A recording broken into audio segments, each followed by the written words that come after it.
तर मी आत्ता आलेलो आहे, गावाचं नाव आहे तिसंगी आणि या तिसंगी गावच्या जुन्या पारंपरिक तमाशा परंपरेतील शालनताई खिलारे यांचं हे घर आहे. इथे आमचं ताई आहेत. सगळ्या अवस्था अतिशय बिकट अवस्था झालेली आहे. हे त्यांचं राहतं घर आहे. हा छोटा त्यांचा संसार आहे. अजून इथं गॅस पण नाही, चूल आहे. इथं चूल, हे लाकडं, वरचा गळकापत्रा आहे. आणि या 70 वयामध्येची अवस्था आमच्या शालनताईची ही जुन्या काळामधल्या आता संपलं. वयाच्या मानानं आता होत नाही, ताकद नाही. त्यात मोठं ऑपरेशन झालेलं आहे. माझं कशाचं ऑपरेशन?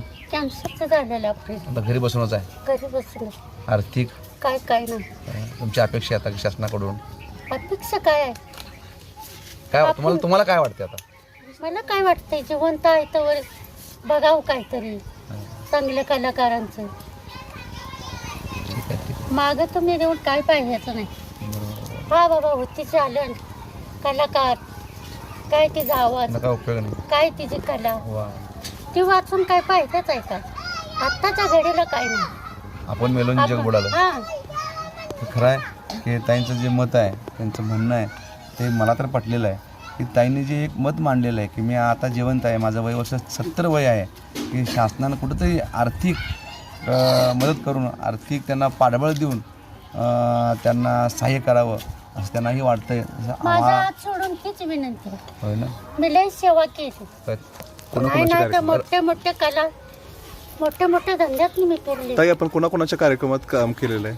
त्यातला जगताप पाटील, हां सरस्वती कोल्हापूरकरी, हां कोळी महादेव, आणि गाढवाचं लग्न, दादू आनंदराव इंदुरीकर. जळगावकर, काळू बाळू,